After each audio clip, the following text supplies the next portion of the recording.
When she grew up, Barbies were always blonde and blue-eyed, so this is a huge step.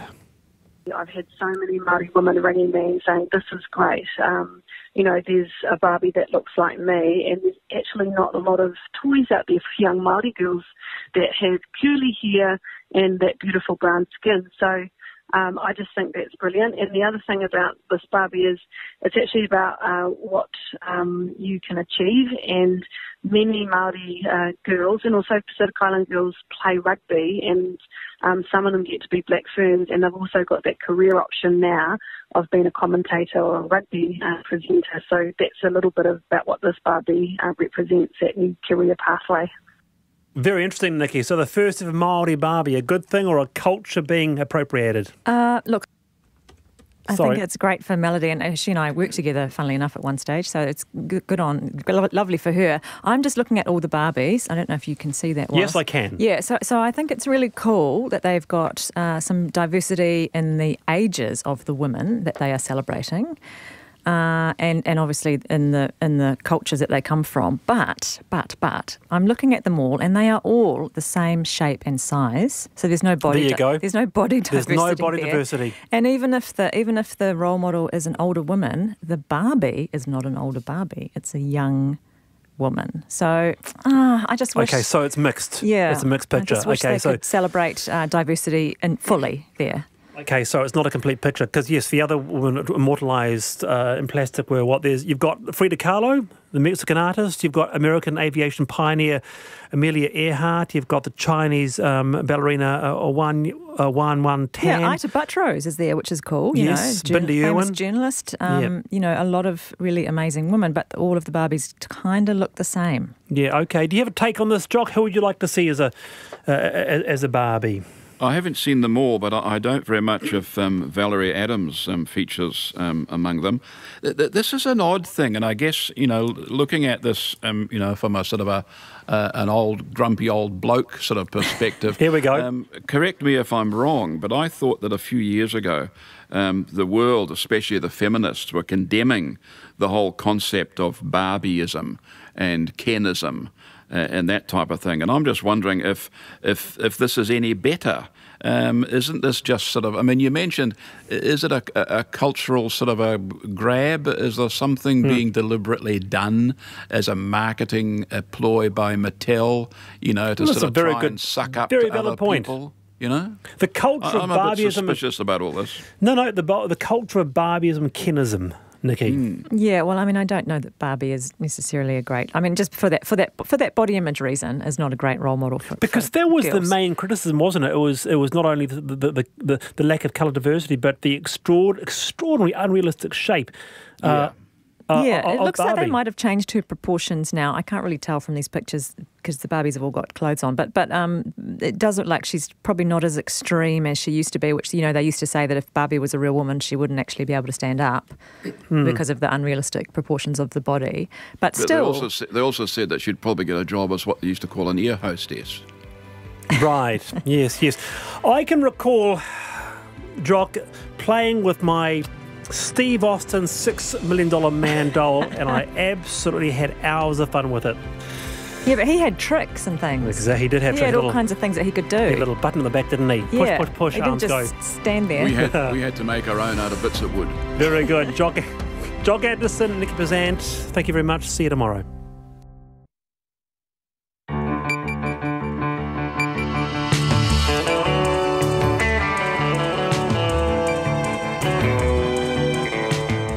Te whakarongo mai koe ki te reo irirangi o Aotearoa. This is Checkpoint on RNZ National. I'm Lisa Owen. On tonight's program, who should pay to patch up your farm after emergency services carve massive fire breaks through your grazing land? A witness tells how he was allegedly pressured to retract his sexual assault complaint against a businessman in exchange for a bribe. Accusations that Auckland Council's neglect led to an elderly man being seriously injured on a ropey footpath. Can drones really do the work of sheepdogs, or are we barking up the wrong tree? And is one person's ugly couch rug another's korowai?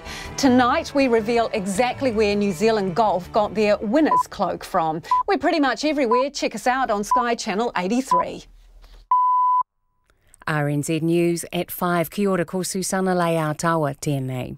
A scrub fire in Maniototo, which spread to nearly 300 hectares and threatened homes, is under control and contained, with rain forecast overnight.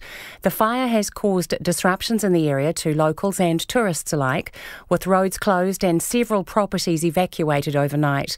The fire started about 6 o'clock last night and spread over tinder dry bush, with 8 helicopters and 7 fire trucks on the scene this morning. Our Otago Southland reporter Timothy Brown is at the scene. Timothy, what can you tell us? The fire is now officially under control. The incident controller, Mike Harrison, made that call about 4 o'clock this afternoon. Now, the Met Service is predicting up to 10 mils of rain to fall in the area. Already it has begun to spit, and that will mean that the fire is officially extinguished. For now, there are fire breaks in place, and they are beginning the work of mopping up, basically digging up the hot spots and ensuring that they are completely out. A number of crews and resources have already been stood down, and most of the helicopters will be stood down by the time that the night settles in. Two or so will remain at the site if needed on standby, but the incident controller and the command centre will also stand down this evening. Our Otago Southland reporter Timothy Brown in Maniototo. Fire crews are battling a large blaze at a plastic recycling plant near Thames. Fire and Emergency says it was called to the fire at Smart Environmental Limited on the Pairo Kopu Road at 2:30. 14 crews are working to put out the fire, which has burned through a large area of plastic bales.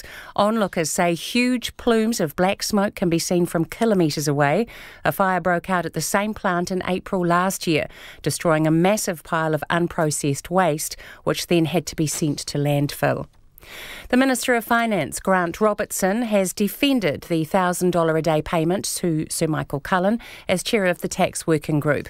The working group has tabled its report, but Sir Michael continues to be paid at the rate of a 6-hour day until the end of June. Mr Robertson says that is appropriate because he is still being called upon to explain the group's findings. The guys and girls that have been up on the fire ground have done a fantastic job. The potential was there for this to be a much more significant fire than it was. And the local community, we've got more food here than we know what to do with. So the support from the local community has been absolutely remarkable, and I want to thank them. We'll come back to that audio of Grant Robertson later on in the bulletin. The government has introduced legislation that will reclassify the 2 main synthetic cannabinoids as Class A. It means supplying the drugs can now carry a maximum sentence of life imprisonment. The Misuse of Drugs Amendment Bill also gives the police better powers to search and seizure. The Health Minister, David Clark, says this comes in response to up to 55 deaths from synthetic cannabis use. He says while the bill increases penalties, it also encourages a therapeutic approach to dealing with drug offenders. Making sure that police are using their discretion to say when a therapeutic approach might be more beneficial than applying the criminal law, and we are reaffirming that with this bill. The Health Minister, David Clark. Tourists say a visitor tax in Queenstown could deter them visiting and staying in the resort town. The Queenstown Lakes District Council unanimously voted to hold a non-binding referendum to test community interest in a tourist tax this afternoon. But German traveller Sophie Klink says some tourists would consider staying elsewhere if a levy came in. People who don't travel low budget like we do, they might think it's a good idea and might see what they want to try with that, but in general I think it would put a lot of travellers off. Sophie Klink. The referendum is expected to cost $70,000 and be held later this year. If successful, a visitor levy tax could be in place by 2021. The government has poured cold water on a tobacco giant's plea for tax breaks on its smoke-free products, such as vaping. One of the world's largest cigarette manufacturers, Philip Morris, made the call this morning as part of a plan to pull smokes from New Zealand shelves. The Prime Minister, Jacinda Ardern, has expressed cynicism, and the Revenue Minister, Stuart Nash, this afternoon dismissed it. Not considering it's not on the work programme at this point in time. My personal view is anything unnatural into your lungs is not good for you. the Revenue Minister, Stuart Nash. It's coming up to 5 minutes past 5. World Rugby power brokers have clarified and defended plans to launch a 12-team league called the Global Nations Championship. The governing body is insisting on promotion relegation so the teams can change and does not plan to introduce the new model until 2022. The initial proposal was met by criticism from both current and former players, including All Black captain Kieran Reid, who questioned the integrity of the competition that seemed to exclude the Pacific Island nations. However, World Rugby says the proposals are for a 2-division competition, including promotion and relegation, and involving all Pacific teams. Meanwhile, in a bid to end their 3-match losing streak, the Chiefs have made several changes to their match against the unbeaten Crusaders. All Blacks Nathan Harris and Nepo Laulala will start in the front row, while fellow All Black Anton Leonard-Brown returns to the midfield. Robbie Manson has seen off the challenge from 2-time Olympic champion Mahi Drysdale to gain the single scull berth for the upcoming international season. Manson beat Drysdale at the recent national champs and also in the national trial earlier this week. And the chief executive of Rowing New Zealand, Simon Peterson, says Manson's deservedly earned the top spot and will again contest the world champs, but Drysdale could yet compete in World Cup events. The team is only travelling to the World Cup 2 and 3, and we can enter more than one athlete or one crew in a World Cup event, so that'll be determined by the selectors and in the best interest of the high-performance program, but it's too early to say right now. Simon Peterson, that's the news. Taking a breather. Our culture has evolved, and we're fighting very, very hard to end the sale of cigarettes, and we're the only tobacco company that's ever said that. Or is it a smokescreen? Why do we in New Zealand want to be the experimental hothouse for a tobacco product? And clearing the air.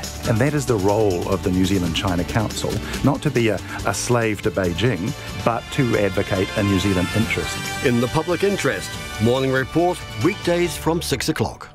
Then on 9 to noon, Professor of Public Health Interventions Hayden McRobbie weighs in on the ethics of tax breaks for vape businesses. And after 10, author and academic Kiese Lemon on his brutally honest memoir about growing up in Mississippi. Join me, Catherine Ryan, on 9 to noon after Morning Report on RNZ National. Now the short forecast from Met Service to midnight tomorrow. Northland, Auckland, Waikato, Coromandel, Bay of Plenty and Taupo. A few showers, some heavy with possible thunderstorms, and localised downpours about eastern Bay of Plenty tomorrow morning. Rain later tomorrow with brief heavy falls and thunderstorms possible. Waitomo, Taumaranui, Taranaki and Taihape. Showers developing this evening, then turning to rain for a time in the afternoon. Brief heavy falls possible also. Gisborne and Hawke's Bay, fine today, showers tomorrow. Whanganui to Wellington, also Wairarapa, Nelson and Marlborough. Mainly fine today, brief heavy rain overnight or tomorrow morning, followed by showers. Bulla, Westland and Fiordland, rain with heavy falls spreading north today, then clearing south of the glaciers this evening and elsewhere early tomorrow. For Canterbury, Otago and Southland, rain spreading from the south this afternoon and evening with a strong southerly change, becoming fine tomorrow. And at the Chatham Islands, low cloud and drizzle developing overnight. It's 8 minutes past 5 and you're with RNZ National. Thanks, Susanna. This is Checkpoint and I'm Lisa Owen. Who should pay when bulldozers plough kilometres and kilometres of fire breaks into your farm, leaving it unusable? That's the situation facing one family in Teapot Valley after the Nelson Tasman fires. More than 2,300 hectares of land was destroyed by the bushfire, with thousands forced to evacuate from their homes for weeks. The Marshall family, who live next to the fire's boundary, returned home to find hectares of their land destroyed in an effort to stop the fire. Of the 41 properties affected by the fire or fire controls, the Marshalls is thought to be one of the worst. And almost a month later, they are still in the dark as to how they will cover the cost of repairs. Our reporter Katie Scotcher and visual journalist Simon Rogers filed this report from Nelson. Simon Marshall, who lives in Teapot Valley, was one of the first to be forced out of his home by the raging Pigeon Valley fire. There was smoke big time straight behind our house. It looked like it was close, but it was a bit further back than we realised, but it was fairly intense, and it was a case of trying to gather up the pets and some valuables and not be too long about it, and get out. So yeah, it was you didn't really know what you had. It was pretty full on. His mother, Pauline, lives down the road. She's owned a large section of land there for 24 years. Like Simon, she was one of the first to evacuate, leaving behind her home and paddocks of tinder dry grass. When she returned home 16 days later, the landscape around her was vastly different. Well, it was a shock. Kilometres of fire breaks, 50 to 100 metres wide, now run across Pauline's land. They've just cut through wherever it was necessary to have them to stop the fires. They've gone through fences and water lines and paddocks.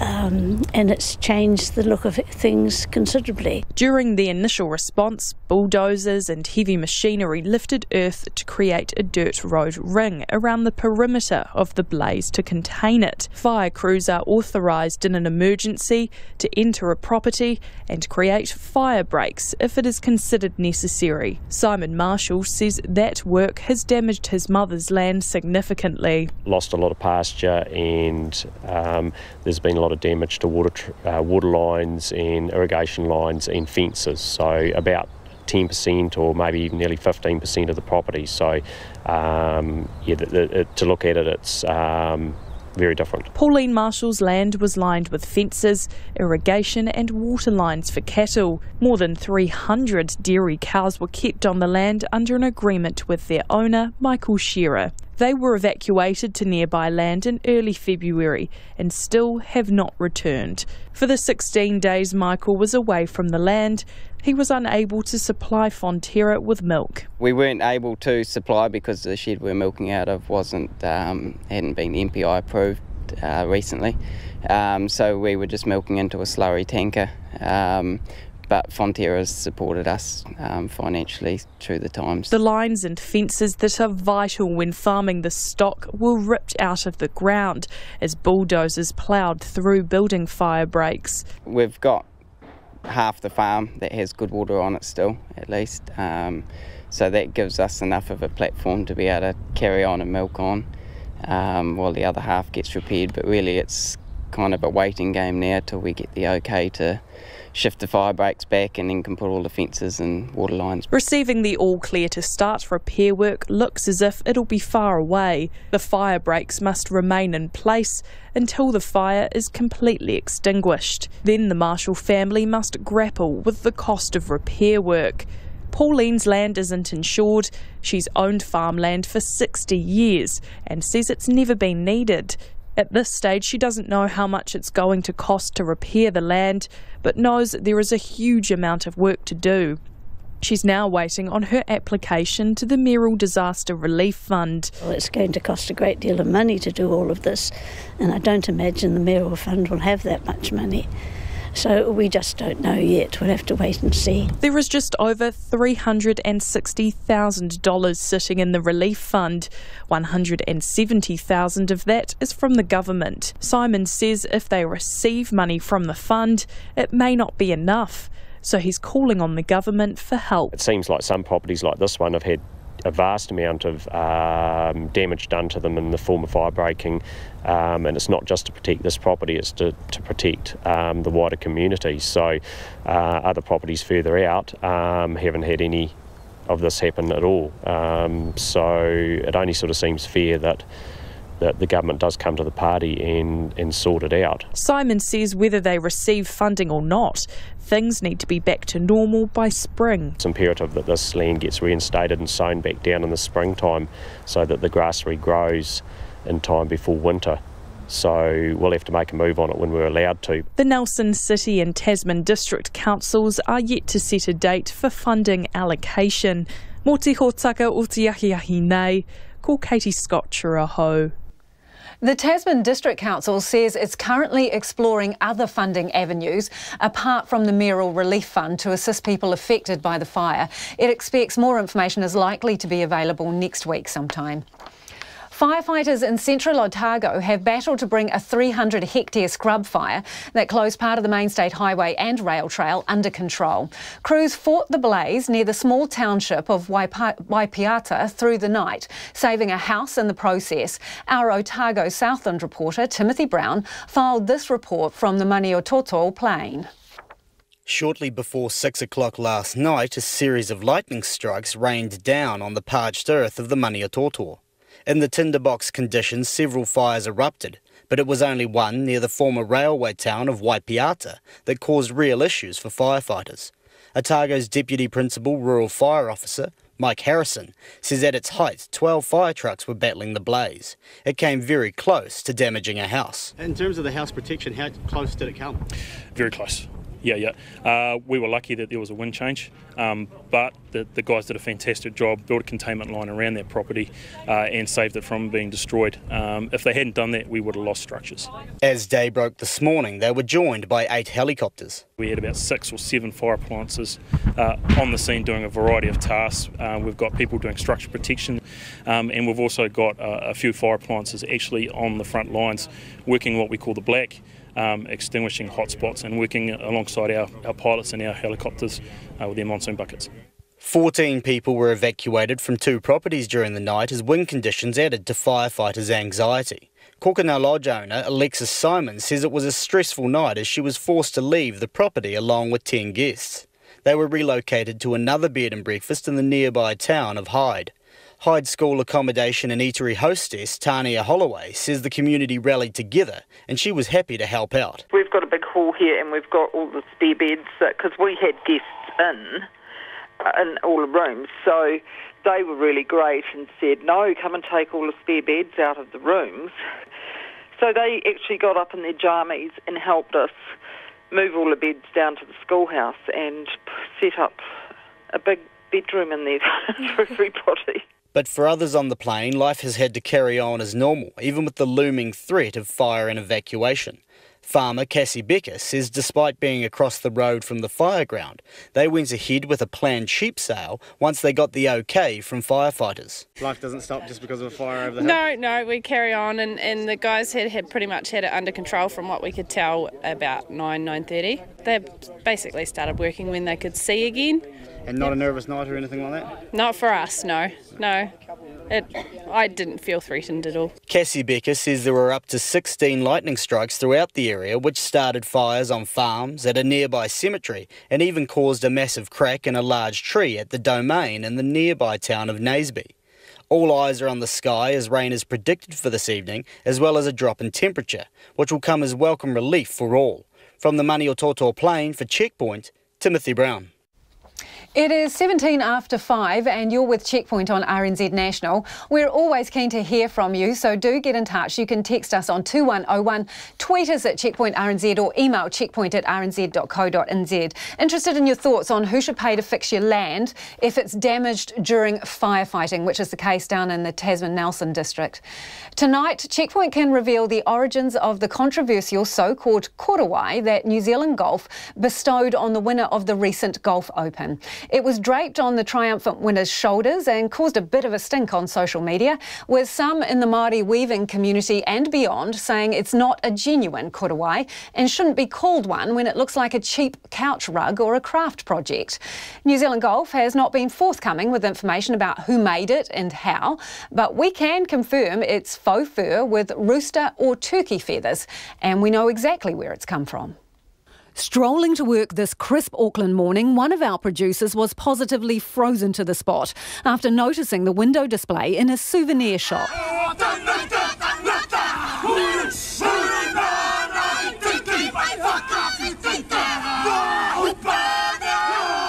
A mannequin adorned with a faux fur cloak, bedazzled with feathers of some description, a dead ringer for New Zealand Golf's so-called korowai, the one draped over Aussie golfer Zach Murray's shoulders in his moment of victory.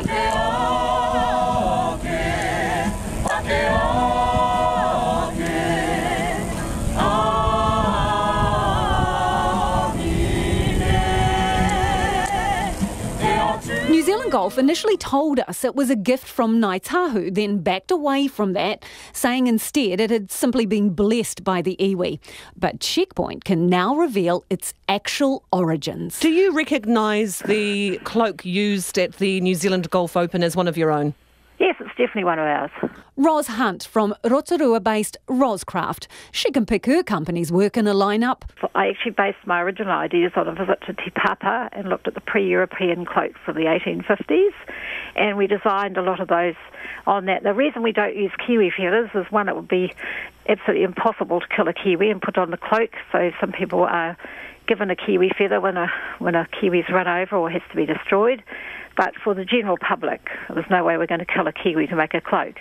Starting price $280. Some retailers sell them for more. The one we spotted, $395. And yes, it's faux fur. I went to a textile fair in China and I thought, my goodness, that looks just like a kiwi. Let's see if we can make a cloak. And that's how I started. Here's the company's own detailed description. Kurawai Māori cloak, $280. Available in roimata, brown or marama, cream. People are amazed when they see the quality. Most people expect that these would be selling for over $1,000. Drawstring cord means the kurawai can be brought in or out to fit different size adults. Fully lined with faux suede and washable. The kurawai is made from faux fur with rooster feather trim. They're not actually rooster feathers. It says on your website, sorry, I'm just taking from the product description on your website, Roscraft, it says the trim is rooster feathers? Some is, but sometimes it's also a farmed pheasant, which is a Lady Armitage pheasant, which is farmed for its feathers. And we also have another one which actually comes from a turkey industry in America, where they would dump them otherwise for the fast food industry, and they're reprocessed and they come back in here with full health checks and everything. Back to the online blurb. Feathers used have been imported into New Zealand after disinfectant treatment, fumigated and cleared by the Ministry of Agriculture and Forestry. As New Zealand's import restrictions are the strictest in the world. We have never claimed that ours are handmade, individually woven with feathers. We wouldn't even try to do it. We respect that they take 6 or 7 months to make. You never can really put a value on them. They're a family heirloom. But we have a lot of families who still want to celebrate a 21st or an unveiling or a graduation with something that makes them feel it's from home. And a lot of people even take them home to Australia and places, and we just get nothing but positive feedback. But I like to make it quite clear, it's not a handmade, hand-woven, 6-month product. The one our producer spotted had a barcode that read poncho, Māori Kurawai, and the maker's name is handwritten on the tag. The New Zealand golf cloak has been described by some as a couch rug, and the saga dubbed Ugly Cloak Alert, an eyesore they believe should not be referred to as a kurawai. Here's renowned weaver Veranoa Hitet from earlier this week. Tokenism, and I think it's quite insulting. They chose to present him with something that was below par. It's a slight on New Zealand golf for calling it a kurawai. Ros Hunt has no problem calling her design a kurawai. I have no issue with the word kurawai. In fact, I was told that by some of the elders years ago that it's fine to use that term. We also use the term kakahu quite loosely. A kakahu is a description for clothing, and the kurawai can be defined by the type of materials it's made in, but this is also not something that's not generally agreed on. If you look at the internet, some people have different interpretations, even different tribes have different interpretations. And we've had a lot of support from different iwi with these. They've been used on a lot of significant occasions on marae, where people simply want to have a whole kapahaka group dressed in something and they can't afford to have all hand-woven ones. Roscraft sales manager, Ros's son, David, says the design is super popular. We know they're not a $15,000 kurawai, but if you go to your grandma who died last week's tangi, you're probably not going to have $15,000 sitting around to go and buy one. So that's what we offer this product for, you know. And people can wear them without worrying about damaging them. They're a practical item. And that's Roscraft sales manager Roz's son, David. We've asked questions of New Zealand Golf's Chief Executive, Dean Murphy, every day this week, which remain unanswered. But in a statement through just a short time ago, he says New Zealand Golf has listened to the feedback and takes it very seriously. You have my assurance, he says, that New Zealand Golf and tournament organisers will be undertaking a review of all aspects of the presentation ceremony pertaining to Māori culture ahead of next year's tournament, which will include consultation with appropriate iwi leaders and kaumatua to ensure these and any other concerns are comprehensively addressed. Beyond this, we don't wish to make any further comment at this time, but thank you for highlighting these issues. Should it have taken an elderly man's critical injuries in Auckland's shopping district of Newmarket to get Auckland Council to rush in a temporary fix to dangerous holes in the pavement? Local business owners say they've been pleading with the council for months to fix the holes around footpath trees. But on Monday, an elderly man was rushed to hospital after tripping and falling over one of the holes, smashing his head on the pavement. Locals say it's ludicrous that the high traffic and high rent paying area is so neglected by the council. Our reporter Alex Perrottet and cameraman Nick Monroe went to investigate.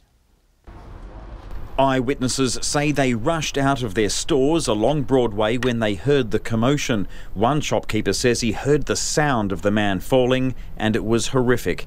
He saw the man hitting his head on the sharp edge of the hole, which became embedded in the man's head and knocked him out. The owner of clothing store Route 66, Todd Mail, ran up when he heard the sirens.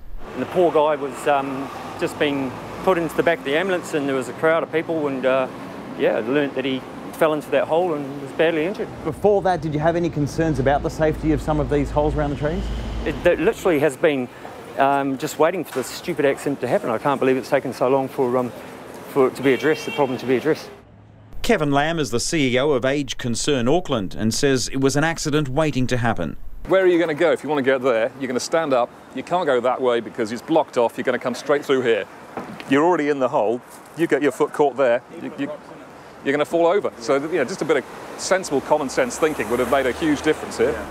Mark Knopf-Thomas is the Chief Executive of Newmarket Business Association and says he's pleaded with the council for months and months to solve the problem. This is a pathway to the Blind Institute at the border of Parnell and Newmarket.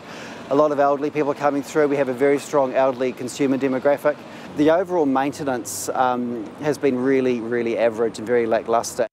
The stones have just arrived, but even now they drop below the dangerous sharp edge of the hole. Someone had done some work there, walked off without filling it in. Great, they've done it now. But as you said, how hard can it be to do that as soon as you finish doing your work here? Kevin Lamb says the cost of one injury is already a huge price to pay, but the many more accidents in the city could be avoided in part with a small price to pay to make the path safe. It's about 30% of all over 65s will fall at least once a year. 5%, 7% of those will actually have a serious injury, a fracture or a break. You think about 4,000 New Zealanders every year needing surgery to repair a broken hip. That's about $100 million. That's an awful lot of money when you think of the cost of simply just checking that you've filled in a hole in the ground. Mark Knopf-Thomas says the Newmarket businesses already pay their share in rates and don't see too much of it coming back. It's just disappointing where they're talking about having increases in rates and things. Well, it's not really fair to do that to Auckland ratepayers when you're not even delivering on the actual core basic services that every council should be doing for their communities. Last week did a walkthrough saying, for God's sake, can you please just deal with this? What, that was before the accident happened? Before the accident happened, in fact last Wednesday. So there was no response on the Wednesday. The accident was on Monday. And then you spoke to someone in the media, and what happened after that? Oh, within 24 hours, most of the issues we've been focusing on have been addressed in some way, shape or form. Auckland Council declined an offer for an interview today and could not send a promised statement in time for our deadline. For Checkpoint, Alex Perrottet. Well, just before going to air tonight, we did receive this statement from Auckland Council's Head of Operational Management and Maintenance, Agnes McCormack. We are very concerned to hear that an elderly man tripped over a tree pit and was injured on Broadway on Monday. We are exploring a more permanent solution to fill the tree pits with rubber surfacing. And contrary to what Checkpoint heard from those business owners, the council says it was made aware of the danger on February the 26th and sadly couldn't get there to prevent the incident almost a week later. The council says it is investigating its lack of urgency.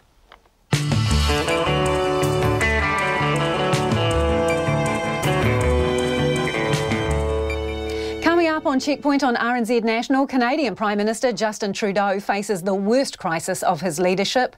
Lung cancer patients lobby Pharmac to fund a life-extending drug. And we're high on the hills of a North Canterbury farm where a barking drone is putting sheepdogs out of business. We'd love to hear from you. Let us know what you think about ropey footpaths and the kurawai that we've been reporting on all week. Don't forget, you can text us on 2101. You can tweet us at Checkpoint RNZ, Facebook us Checkpoint, or flick us an email, checkpoint@rnz.co.nz. But first, here's Susanna Leatawa with the headlines. Firefighters are working to control a large blaze at a plastic recycling plant near Thames. Fire and Emergency says it was called to the fire at Smart Environmental Limited on the Paeroa Kopu Road at 2:30. 14 crews are battling the fire, which onlookers say can be seen from kilometres away. A scrub fire which threatened homes and burned through nearly 300 hectares of the Maniototo in central Otago is now contained and under control. 15 people were evacuated last night, roads were closed and tourists had to find alternative accommodation. The fire, which started yesterday evening and spread over 300 hectares of tinder dry bush, with 8 helicopters and 7 fire trucks at the scene this morning.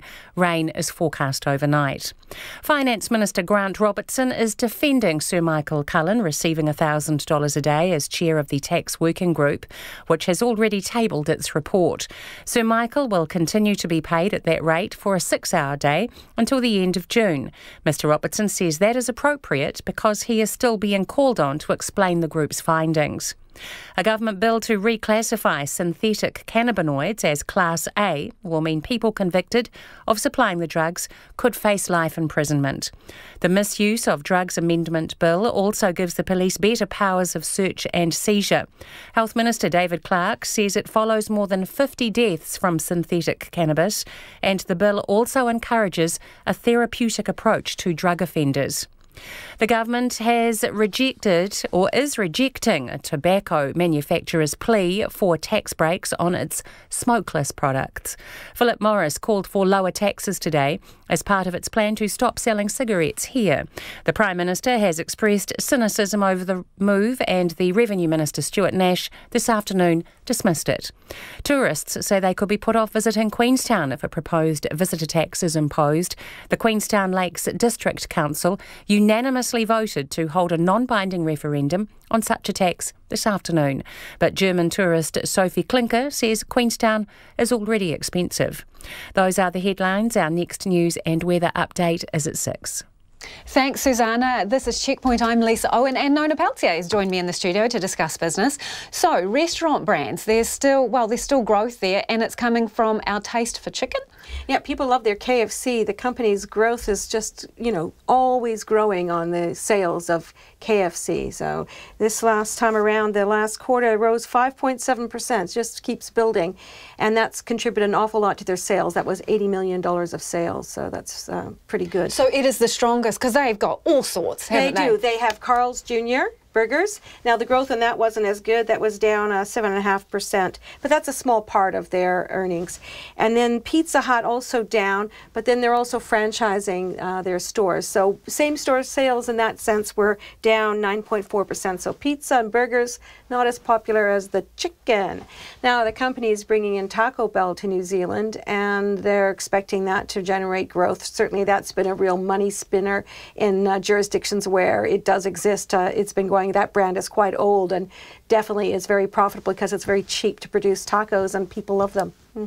Interesting. Okay, Mainzeal. So the recent court judgment, which was involved the directors, including Dame Jenny Shipley. That's right. Lots of lessons to be learnt, according to a legal firm who was actually involved in the case. Yes, that's right. So the company, the firm Minter Ellison Rudd Watts, was the lawyer representing Mainzeal's liquidator, BDO.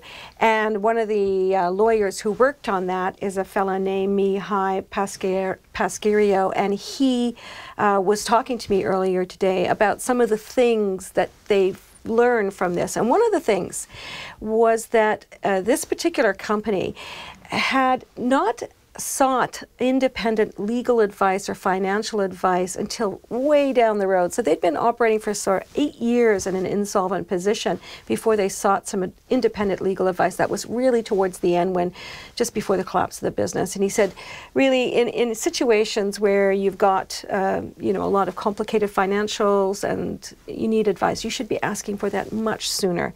And they would have probably avoided some of the problems. The other thing is they didn't have the right kind of director's insurance. So they had insurance. Yes, they had insurance for liability, I think $2 million or something like that. But what they didn't have was insurance for legal costs associated with having to defend an action against them.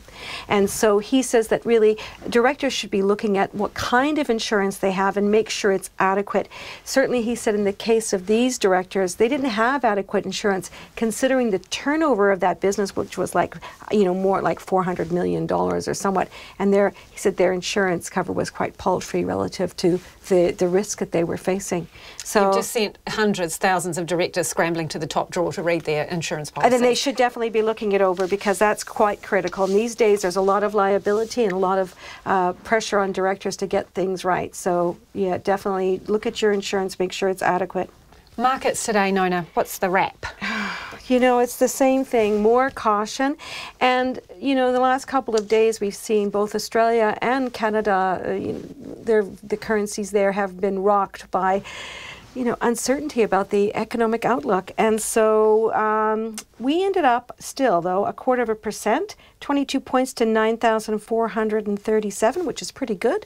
The New Zealand dollar is 67.8 US cents, and that's reflecting that uncertainty. But against the Australian, we're still rising, 96.3 Australian and 51.5 pence, which is holding steady with Brexit still up in the air. Lots of uncertainty out there for sure. Yeah, thanks, Nona. Nona Palcier with your business news. A man who claims he was sexually assaulted by a high-profile businessman says he was told his career would be jeopardised if he didn't retract his police complaint. The prominent New Zealander who has name suppression is on trial in the Auckland District Court after pleading not guilty to 2 charges each of indecent assault and attempting to dissuade a witness. Our court reporter Annika Smith filed this report on the trial's 3rd day, and just note that her story does contain sexually explicit material. The businessman is accused of sexually assaulting 2 men and then trying to bribe one of them to stay quiet. This morning, the jury heard from the second complainant, who said he was sexually assaulted when staying with the accused in October 2016. The man told the court he was battling food poisoning on the evening in question and was trying to get some sleep when the businessman opened the door to the bedroom. His voice has been distorted to protect his identity. I was just trying to calm myself, trying to sleep. I noticed the door open and it was. And what was he wearing? Nothing. How did you feel when you saw Mr. Troubling, terrifying. I just wanted to have a sleep. I just wanted my stomach just to ease off. The man told Crown Prosecutor Simon Foote he was concerned for his safety because the accused had pulled his pants down and stared at his privates on another occasion. The jury heard on the night in question the businessman went further, getting into bed with him and spooning him. By that time, my stomach was quite sore, and so it began in knots, started spasming. I told him I didn't want him here. He told me everything was going to be okay. The complainant became emotional when he explained what happened next. He started putting his hands down my pants and playing with my penis. For a moment, I thought that I should just lie there and just let him do it to me, that it would be over soon, but I just couldn't. He said this went on for several minutes before he took action and shoved the man back with his elbow and punched him.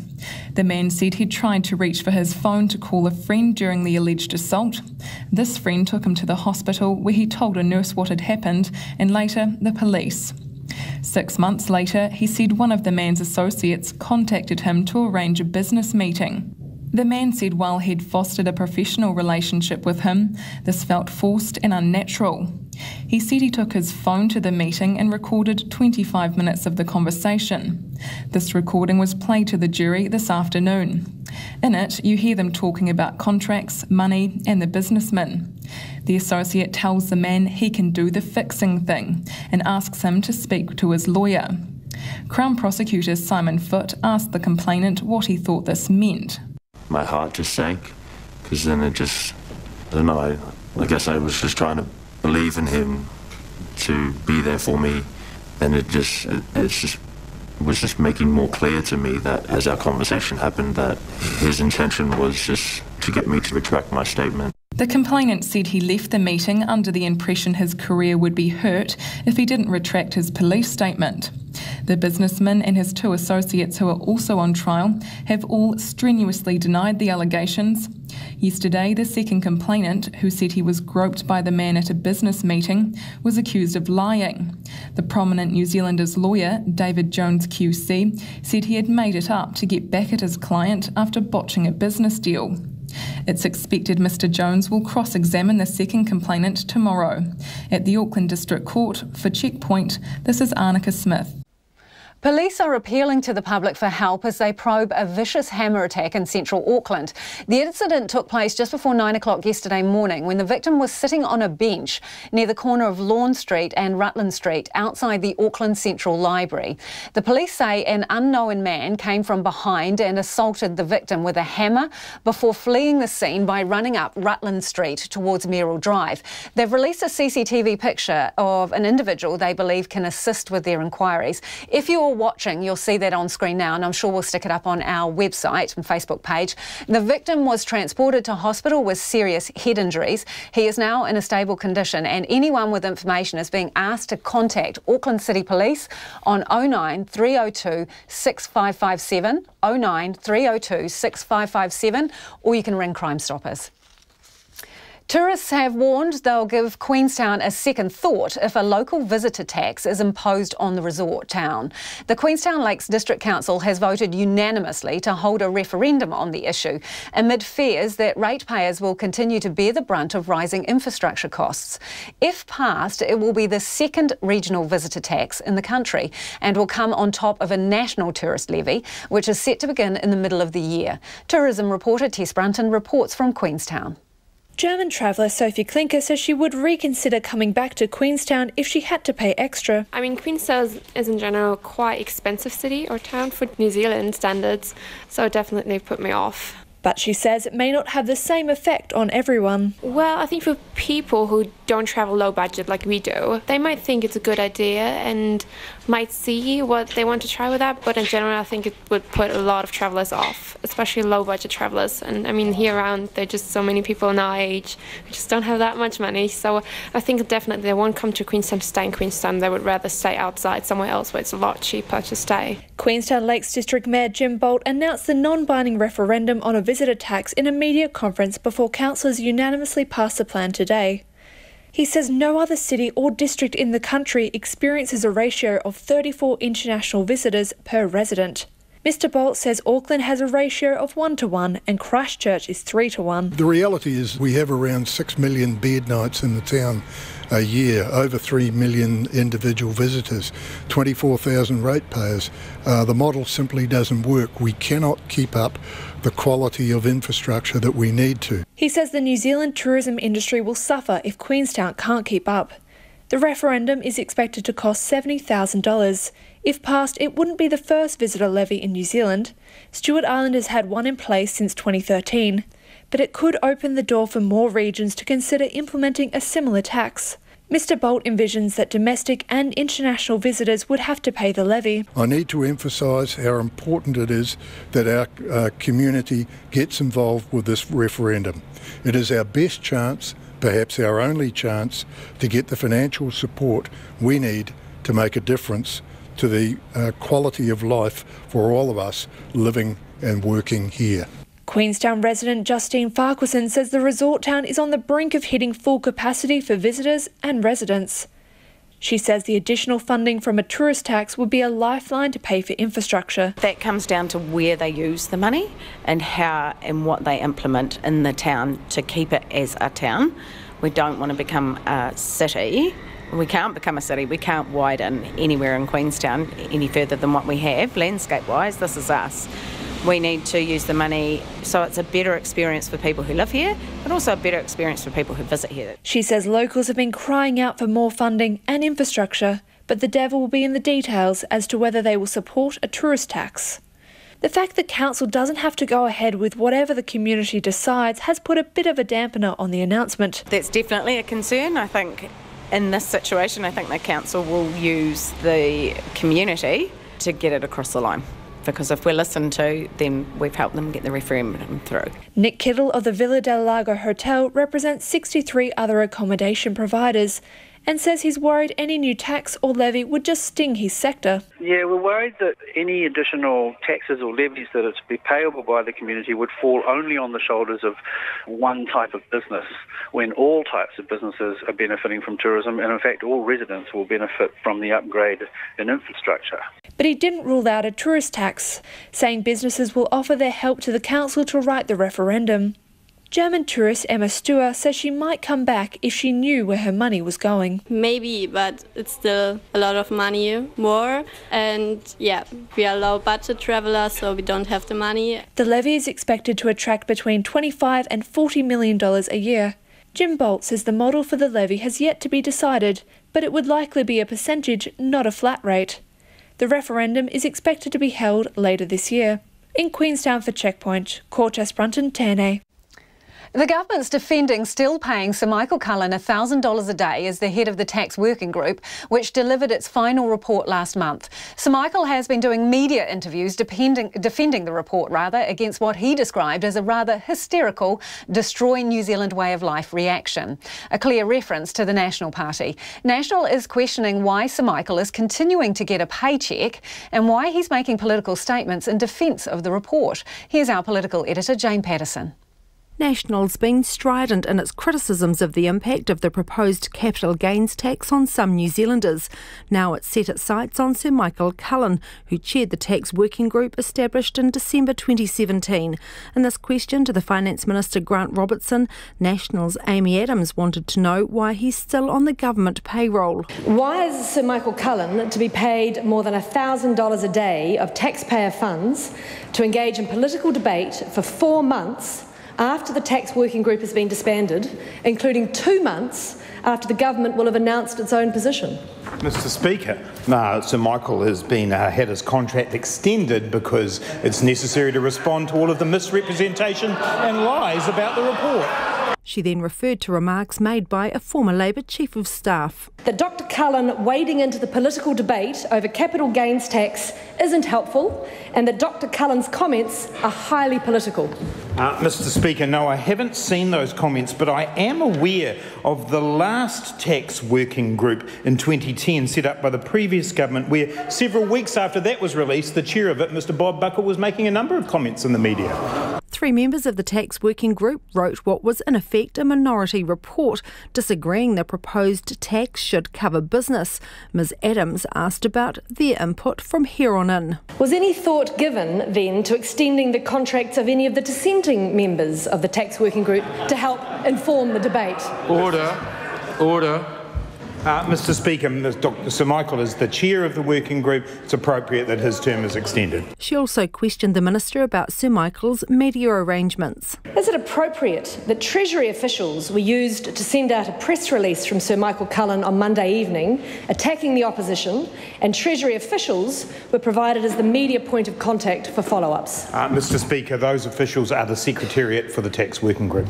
Amy Adams questioned whether that media release reflected any politicisation of the public service and whether the State Services Commission had a view on if it was appropriate. From Parliament for Checkpoint, Jane Patterson.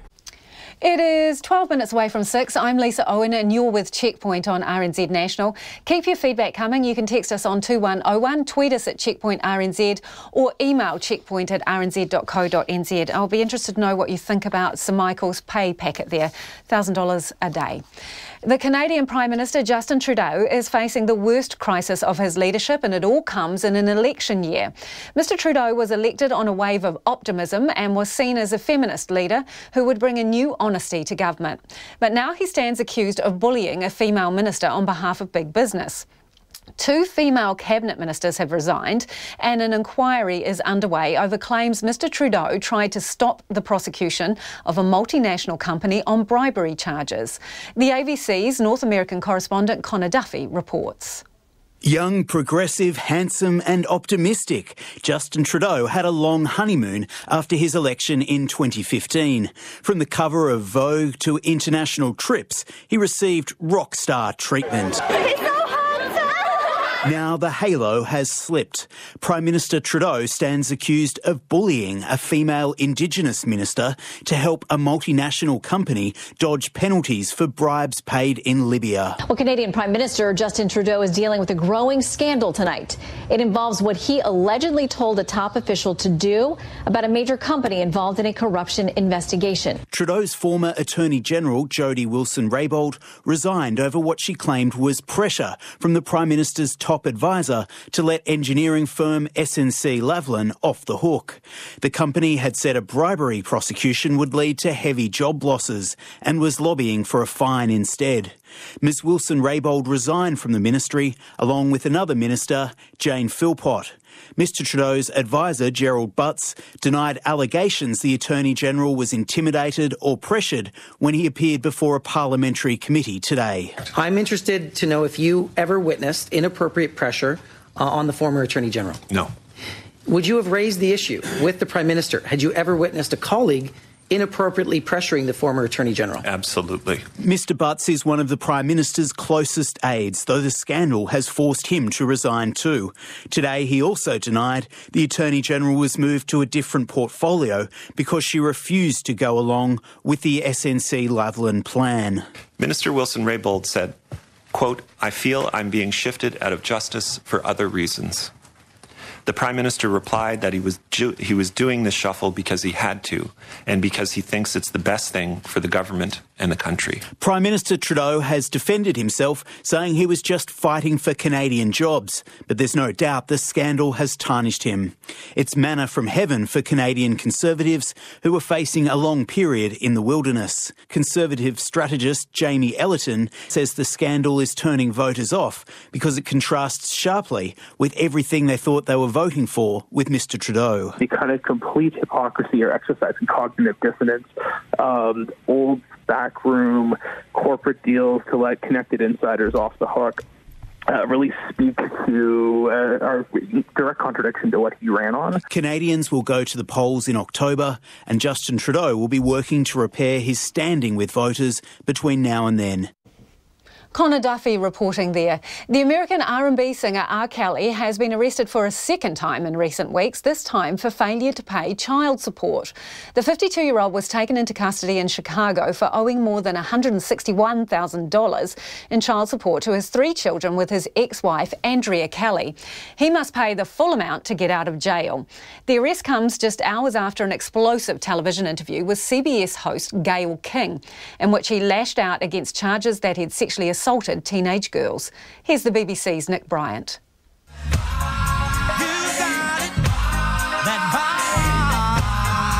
R. Kelly is one of the best-selling musicians of all time. But last month in Chicago, the R&B star was charged with aggravated criminal sexual abuse against 4 alleged victims, 3 of whom were underage girls. He went on American television to claim the allegations against him were baseless and that he was the true victim of an online smear campaign. Is this camera on me? Yes, it's on. That's stupid. Use your common sense. Don't forget the blogs. Forget how you feel about me. Hate me if you want to, love me if you want, but just use your common sense. How stupid would it be for me to, with my crazy past and what I've been through, right now I just think I need to be a monster and hold girls against their will, chain them up in my basement. Have you ever had sex with anyone under the age of 17? No. Never? No. This was the first time he's spoken out, and at times he's struggled to contain his emotions, getting up from his chair and angrily berating the camera. Y'all killing me with this. I gave y'all 30 years of my career. Robert. 30 years of my career. Y'all trying to kill me. R. Kelly has pleaded not guilty to all the charges, but the case is going to trial and his fate will be decided in court rather than on television. You're killing me, man! Nick Bryant with that report on R. Kelly. Well, it appears robots aren't just stealing human jobs, but they're after man's best friend too. That's right, there's now a drone that can bark like a sheepdog. This latest development comes as more and more farmers start using drone technology for work on the farm. Our rural reporter Maya Burry and video journalist Simon Rogers have the story. Now, if you're listening to this, this is one that you will need to go back and watch online a little later. Take off. High up in the hills of a North Canterbury farm, a drone is being put through its paces, shifting sheep to greener pastures. Corey Lambeth has been a shepherd on this sheep and beef farm, which backs onto the Waio River, for about 3 years. It's a job that involves moving stock as well as checking water and feed levels, work that Mr Lambeth says his drone has made more efficient. Winter time it's ideal for checking, like flying, sitting at home on a cold day, don't want to go outside, so I fly my drone around, have a look, make sure all the stock behind the wire when we're stock break fencing. Also when we're lambing we can fly it around. It's ideal for the zoom, going in, right in, looking at it, not even disturbing the ewes and lambs. The latest drone model, a DJI Mavic Enterprise, which comes with a $3,500 price tag, is able to record sounds and then play them out over a speaker. This means a dog's bark, or anything else for that matter,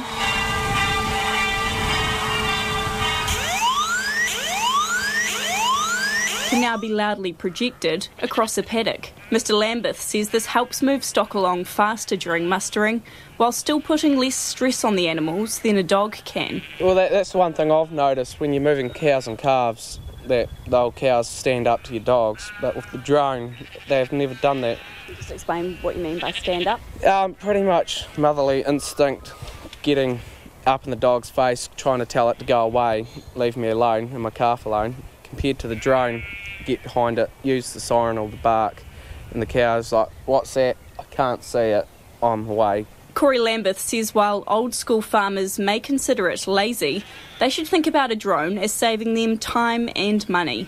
Over Christmas, where me and my partner were sitting at home and we heard the cows mooing, so oh hello, what's going on? Flew over and seen the water trough was broken. And then I had to go and find where the leak was. It took me 30 minutes from finding it to actually fixing it, so it saved me driving to each individual paddock, looking at each trough to make sure. And Mr Lambeth's employer, farm owner Ben Crosley, tends to agree.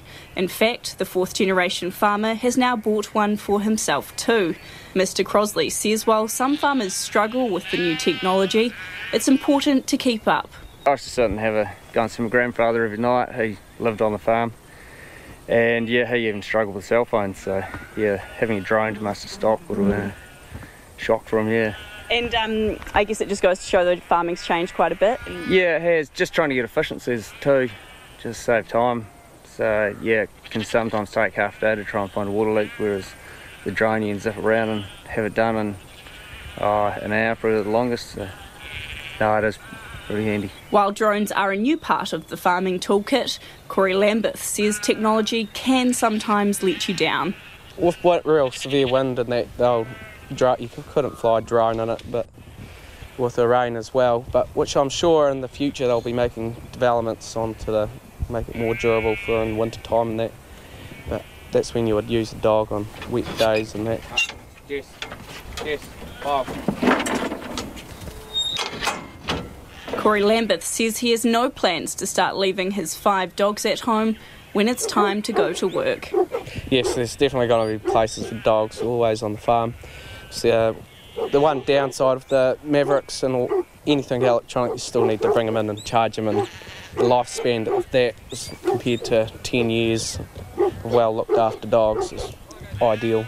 They're a bit more loyal as well, aren't they? Yeah, they have got a good character. You get to talk to them all day.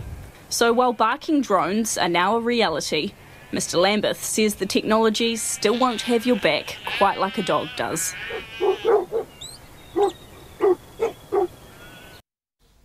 And as I said, you can see Maya Burry's piece online. There's some great pictures in it. Time for some of your feedback now. On Sir Michael Cullen's rate, which is $1,000 a day while he was working on the tax working group, and actually he's still getting paid $1,000 a day. Sir Michael Cullen has a low charge-out rate of $150, this listener says, assuming an 8-hour day. How much do you think your lawyer costs an hour, or your plumber for that matter? He's an expert, and I regard that hourly rate as good value. And this one, $150 an hour for Sir Mick is fine, but only pay for the hours that he works. What a con job. And Gunther says, I was charged $200 an hour for a run-of-the-mill job by the Christchurch Council. $166 an hour for the chair of the tax working group sounds perfectly appropriate.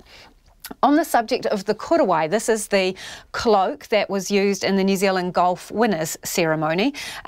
This person says, fair enough that people need cheaper ceremonial cloaks, but don't call them by an incorrect name. It just shows the lack of knowledge and respect that most New Zealanders have of Māori culture. Also, we had a story earlier in the program about the Queensland Lakes District Council looking at charging a regional visitors tax of that. And some of the people in the package said that, well, they might think twice about coming to Queenstown if they had that. Rita says, well, does the German tourist go to any Italian cities? Most of them charge a visitor's tax. And Chris, who is a Wanaka resident, says, please bring on the bed tax, make it $50 a night. Just before we came to air this afternoon, the police put out a press release. They are appealing for more information in the case of the missing man, Denver Chance. And they'd like to hear from anyone who may have spoken to him in the days before he went missing. RNZ News at 6. Good evening, I'm Susana Leatawa. The Minister of Finance, Grant Robertson, has defended the $1,000 a day payment to Sir Michael Cullen as chair of the tax working group. The working group has tabled its report, but Sir Michael continues to be paid at that rate for a 6-hour day until the end of June. Mr Robertson says that is appropriate because he is still being called upon to explain the group's findings. We're having an ongoing debate about the issues raised in the report. It's important that he's in a position as the chair of the working group to be able to articulate what's in it. This is the working group's report. The government is yet to adopt the recommendations in it. We're still working our way through that. Grant Robertson says Sir Michael is the only member of the working group whose employment has continued. Firefighters are being praised for their remarkable efforts at controlling a scrub fire that threatened houses in central Otago. The fire broke out near the township of Waipiata about 6 o'clock last night, causing the overnight evacuation of about 15 people. It spread to about 300 hectares today before 8 helicopters and dozens of crews were able to contain it this afternoon. No homes or livestock were harmed. The Deputy Principal Rural Fire Officer Mike Harrison says crews will be at the scene mopping up this evening with the monitoring crew on site overnight. The guys and girls that have been up on the fire ground have done a fantastic job. The potential was there for this to be a much more significant fire than it was. And the local community, we've got more food here than we know what to do with. So the support from the local community has been absolutely remarkable, and I want to thank them. Rural Fire Deputy Mike Harrison. A Teapot Valley family is calling on the government to provide further support after their land was destroyed by fire crews fighting the country's largest bushfire. More than 2,300 hectares of land in Tasman was destroyed by the fire, and thousands were forced to evacuate their homes for weeks. Pauline Marshall, who owns land next to the fire's boundary, returned home to find hectares of her land covered in fire breaks. Her son Simon Marshall says it's going to take a lot of work to repair the land, and they're still uncertain if they will receive funding to help cover the costs. It seems like some properties like this one have had a vast amount of damage done to them in the form of fire breaking, and it's not just to protect this property, it's to protect the wider community. So other properties further out haven't had any of this happen at all. So it only sort of seems fair that the government does come to the party. Teapot Valley resident Simon Marshall. The number of confirmed cases of measles in Canterbury now stands at 14. The District Health Board says the number is likely to rise further over the coming days and weeks. Medical Officer of Health Dr Ramon Pink says that people in their late teens and early 20s are most at risk. because a higher than usual proportion of that age group have not had their scheduled measles vaccinations. An outbreak of the highly contagious and potentially deadly disease was confirmed in the region last Tuesday. The DHB says measles is now circulating widely in the community. The Chinese telecommunications giant Huawei is suing the US government over a law which bans federal agencies from using its services and equipment. It's the latest attempt by the company to fight back against a US campaign aimed at urging Western countries not to use Huawei in new 5G networks. The BBC's John Sudworth reports from Shenzhen. In a conference room located inside Huawei's sprawling headquarters, the global battle over the future of the internet has taken a new twist. The Chinese company said it was launching a legal challenge in the US over a law passed last year that bans government agencies from buying its equipment. The US government fears that China could use Huawei to spy on or to disrupt critical next-generation mobile communications. Announcing the lawsuit, Huawei said it was not owned, controlled or influenced by the Chinese government and that the law was unconstitutional. John Sudworth in Shenzhen. A 44-year-old woman has been charged after an incident in Tauranga where shots were reportedly fired. 3 schools were placed in lockdown this morning after the police were called. The police say the woman will appear in Tauranga District Court tomorrow, charged with unlawful possession of a firearm and reckless discharge of a firearm. A swarm of earthquakes has been shaking the Kermadec Islands region to the north of New Zealand. GeoNet says it's been monitoring what it calls an active sequence in the area. GNS seismologist Chris Van Hout says the quakes have been quite sizable but haven't posed any threat to New Zealand. In the past 24 hours we've had about a dozen or so events that are roughly magnitude 5 or greater in approximately the same place. They're quite far offshore, they're about 800 kilometres north of Whakatane, but south of Raoul Island, and it looks like there's a bit of a swarm happening. The largest was a magnitude 6.4. Chris Van Hout says the swarm is considered to be heightened activity for the region, but is not uncommon. It's coming up to 5.5 minutes past 6. World Rugby power brokers have clarified and defended plans to launch a 12-team league called the Global Nations Championship.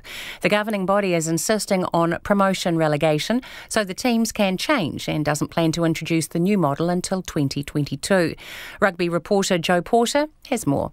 The initial proposal was met by criticism from both current and former players, including All Black captain Kieran Reid, who questioned, among other things, the integrity of a competition that seemed to exclude the Pacific Island nations. However, World Rugby says the proposals are for a 2-division competition, including promotion and relegation, and would involve the Pacific teams. The European Six Nations teams will be joined by the Rugby Championship Quartet plus 2 Tier 2 nations based on world rankings, with the annual contest slated to start in 2022 and run across the June and November test windows with a maximum of 13 games. It wouldn't be run during a World Cup year and would be shorter in years when the British and Irish Lions tour. Ko Joe Porter Aho. Coach Mark Rudin has delivered an ultimatum to the Phoenix: bring his family to Wellington or he's leaving the A-League Football Club. Rudin hadn't spoken publicly since bagging his bosses in the wake of their 1-0 loss to Sydney and bypassed his usual pre-match media session on Thursday. However, he has told Radio Sport he'll only coach the Phoenix next season if his Sydney-based family and 2 sons move to Wellington. Meanwhile, Manchester United are through to the Champions League quarterfinals after a last-gasp penalty gave them a 3-1 win over Paris Saint-Germain in Paris, allowing them advance to the last 8 on away goals. That's the news. Tonight on Nights, Alison Balance explores the link between earthquakes and kelp forests. We have a window on the world of celebrity vegetables. And this week's overseas correspondent, Shobha Narayan, is on the line from India, where she's preparing for International Women's Day tomorrow. And tensions are once again high with neighbouring Pakistan. Nothing new in that, except these days they both have the bomb. That's Nights with me, Brian Crump, after the news at 7 on RNZ National.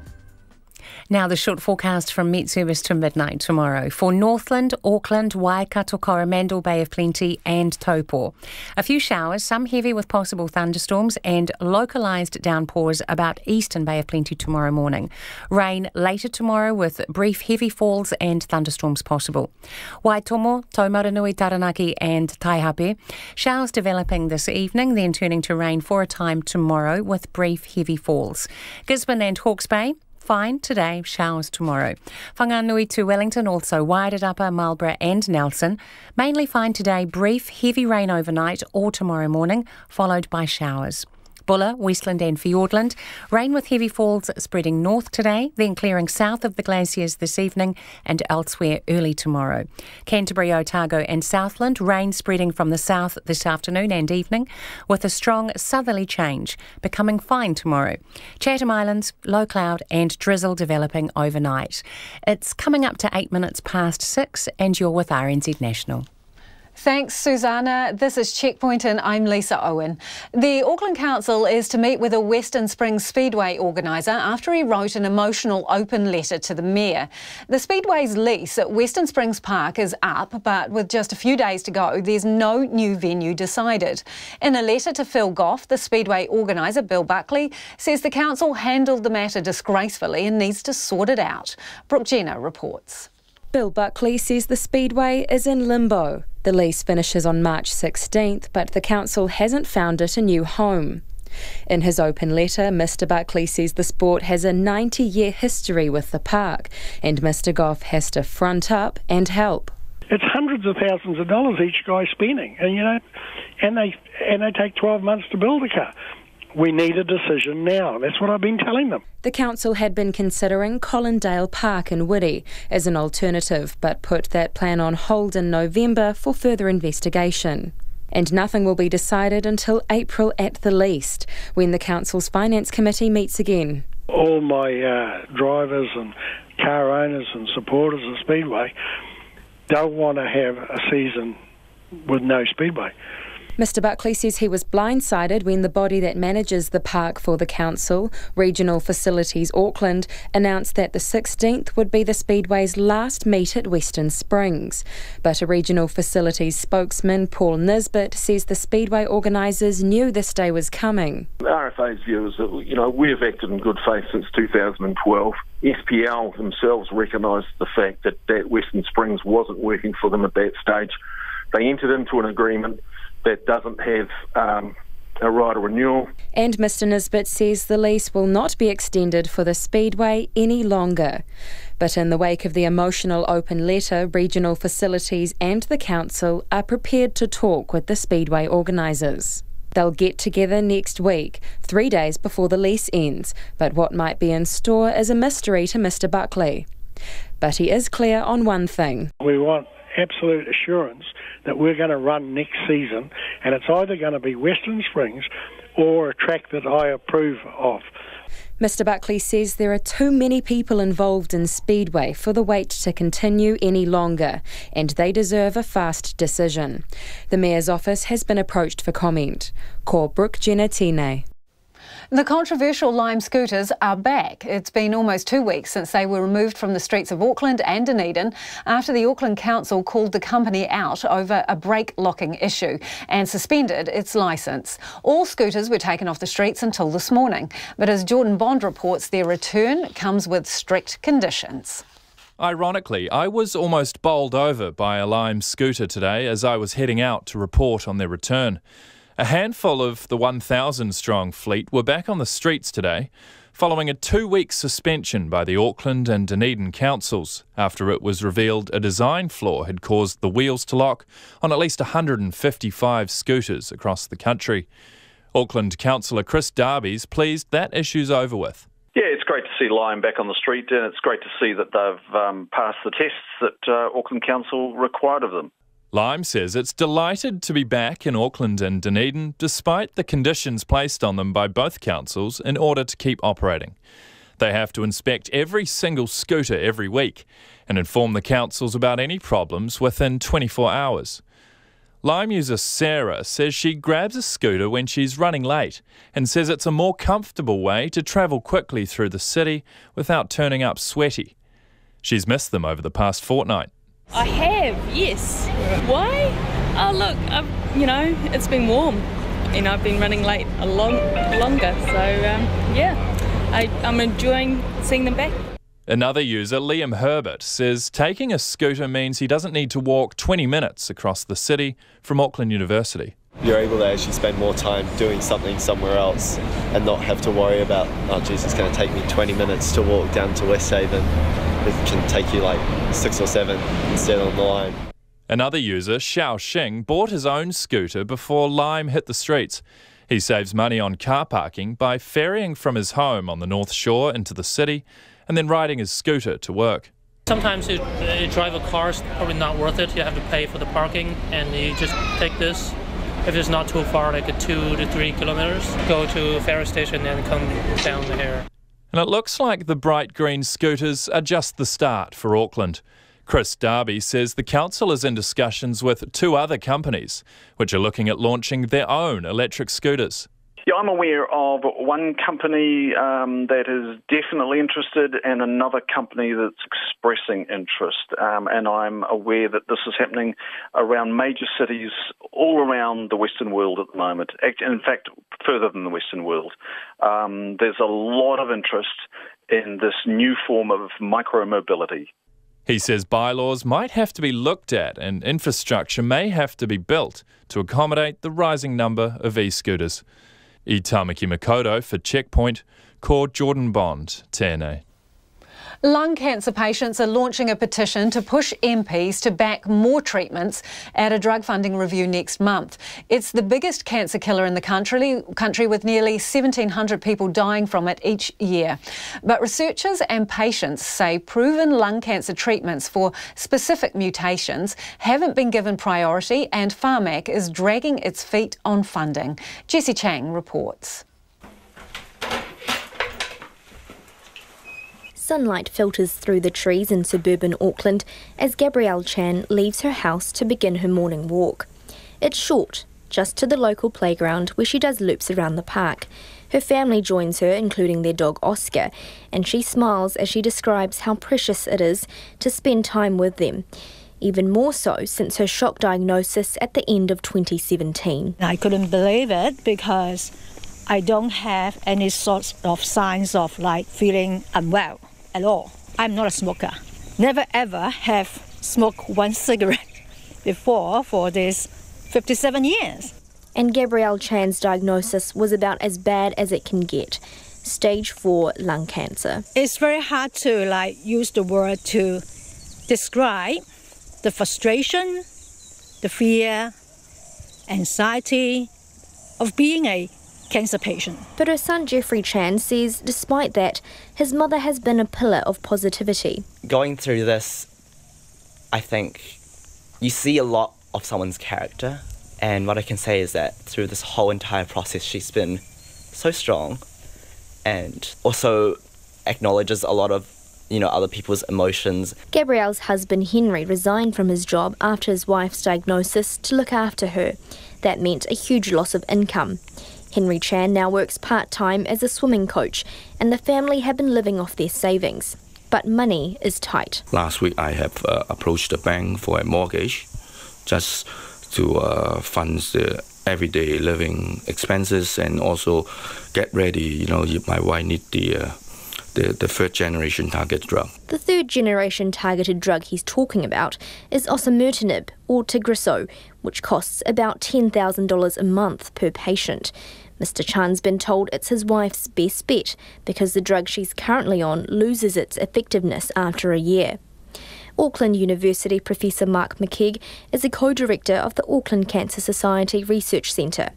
He says osimertinib is just one of the many effective new treatments that aren't funded by Pharmac. Since 2014, there really hasn't been any movement in implementing any other personalised genotype-directed lung cancer treatments in New Zealand. And this is a problem because there have been a lot of scientific and clinical developments internationally since that time, like osimertinib, for example, but also in understanding other genetically defined forms of lung cancer.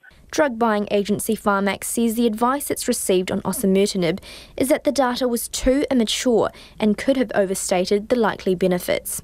But Professor McKeag says the elephant in the room is the price tag. No matter what they say about the data, the issue will come down to cost.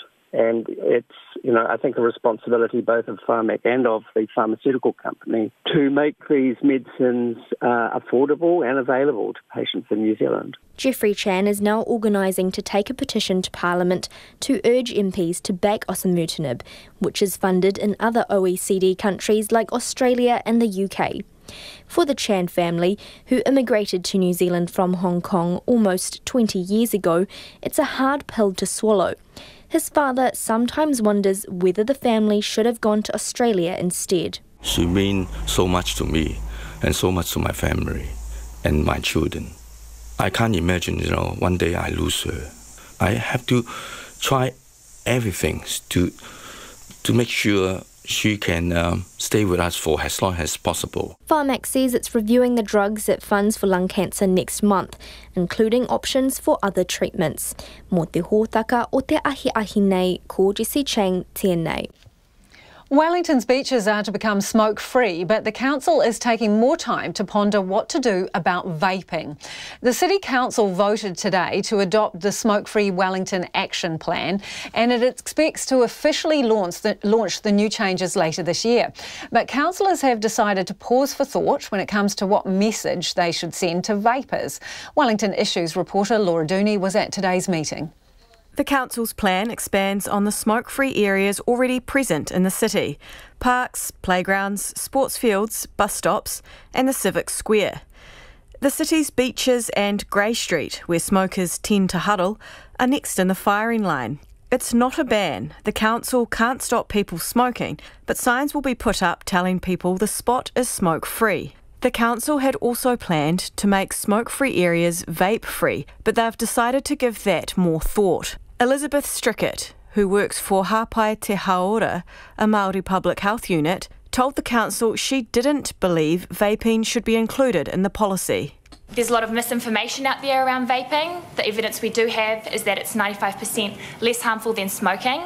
And I draw on evidence that we did last year with whānau Māori and Pacifica, who shared their experiences vaping, transitioning away from cigarettes. And they said that the biggest issue for them was misinformation. Ms Strickett says she's worried people might see vaping as being as harmful as smoking instead of a safer alternative. Our proposal is that you separate vaping and smoking. We do not agree that there should be vaping everywhere. We definitely think there needs to be strong regulations. It could be a case of having separate spaces for vapers away from kids. We don't want for that to be normalised near our tamariki. Councillor Brian Dawson says he started smoking when he was 14. Because every single person around me was a smoker. Every single person around me was smoking. I did what everyone else was doing. Mr Dawson says he doesn't want the same thing to happen with vaping. I've had differing advice from those doing this, and one of those bits of advice I take very seriously, which is from one iwi health group based here in the city who are saying quite clearly, we have concerns that young people are going to start vaping because they see their parents vaping, and it's not 100% safe, and the jury is out on all of those impacts at this point in time.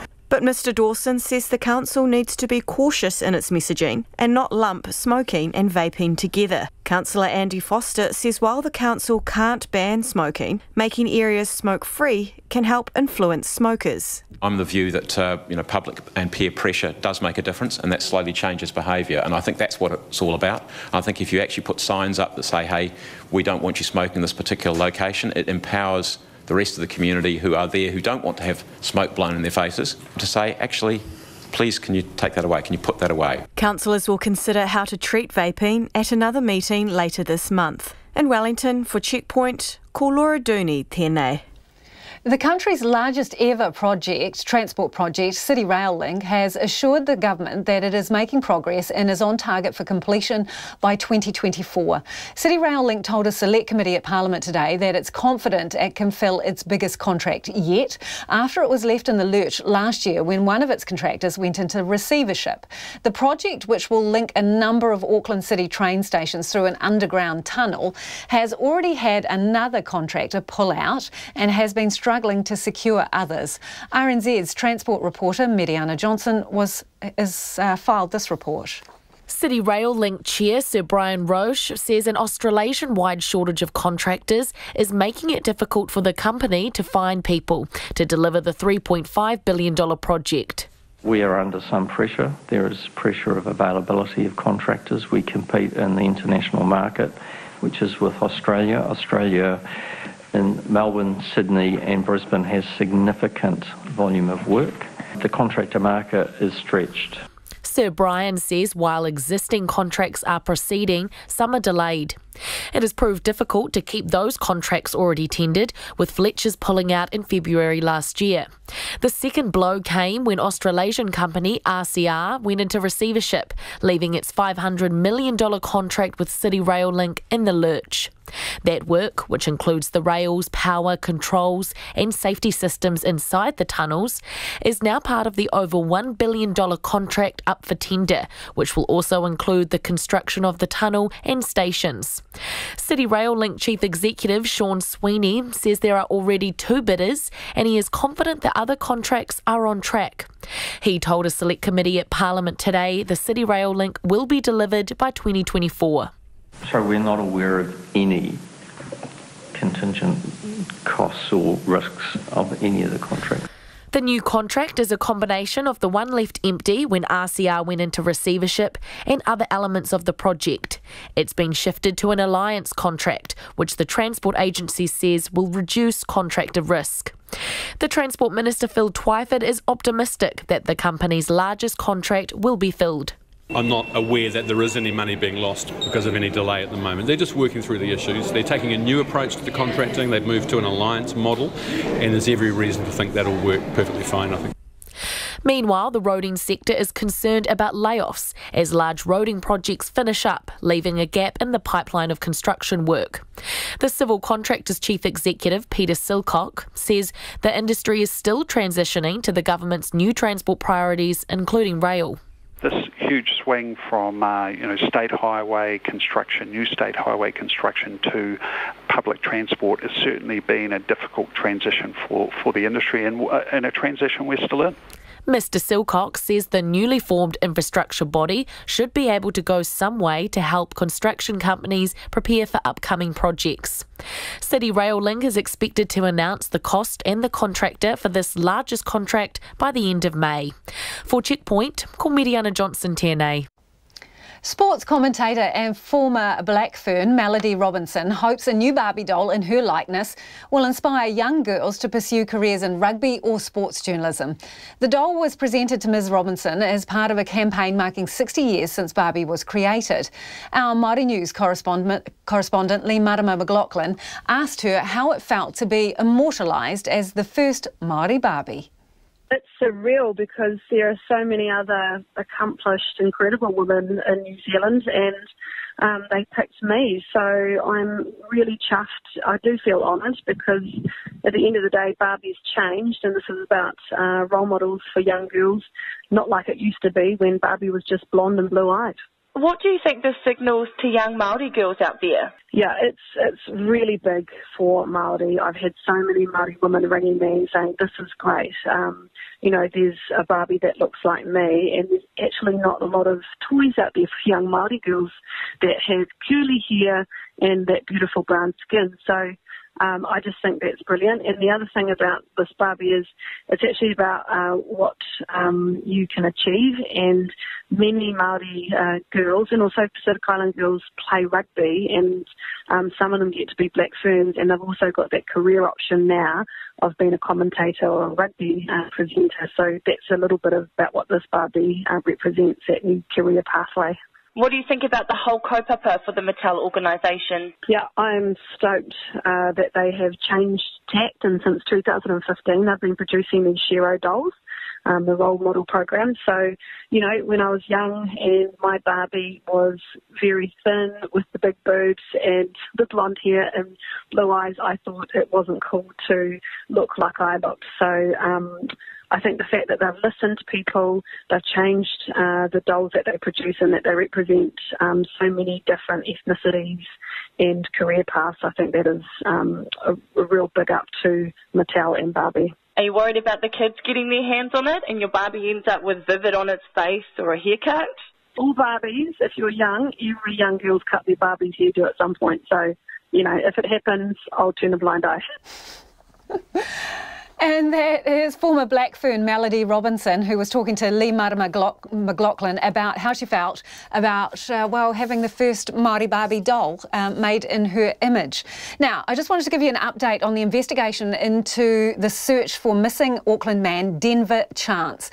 The police this afternoon have released a new appeal for information. The 43-year-old was last seen 11 days ago on Sunday, the 24th of February. He left his flat on the North Shore in a red Nissan Skyline car. Now, the registration of that vehicle is LGH 476. The police have been scrolling through miles and miles of CCTV and have found sightings of the vehicle near Drury on that day and also now near Waihi. They are focusing their attention around Karaka and the Waikato region. They want to know from you if you have any information on that the movements of that car. But also, one of the main things that they're focusing on is they don't know what his plans were on that day. They say none of his friends or family that they have spoken to are aware of what his plans were for that evening. So we are urging anyone who has been in contact with him or who he spoke to about his plans in the weeks prior to his disappearance to contact the police immediately if they have not done so. Now, you can call the police if you have information on 0800 FIND DC, 0800 FIND DC, or there's also the Crime Stoppers line, which you can call anonymously, 0800 555 111. That's the Crime Stoppers line. You can call that line anonymously, 0800 555 111. They want to know if Denver Chance spoke to you in the days before he went missing about what he was planning to do that Sunday when he was last seen 11 days ago. Just before we go, on the prospect of a tourist levy in Queenstown, this person says Queenstown's such a rip-off for food, accommodation, let alone activities. If the community can't keep up with costs, where's all that money going? And speaking of money, on the subject of Michael Cullen, more support for him and his pay, which is $1,000 a day for 6 hours work, not 8. This person says he was the only finance minister to have a degree in economics, a master's, more than most Treasury employees have, and they even they agree with him now on CGT, the capital gains tax. Again, Ron says check your lawyer's charges.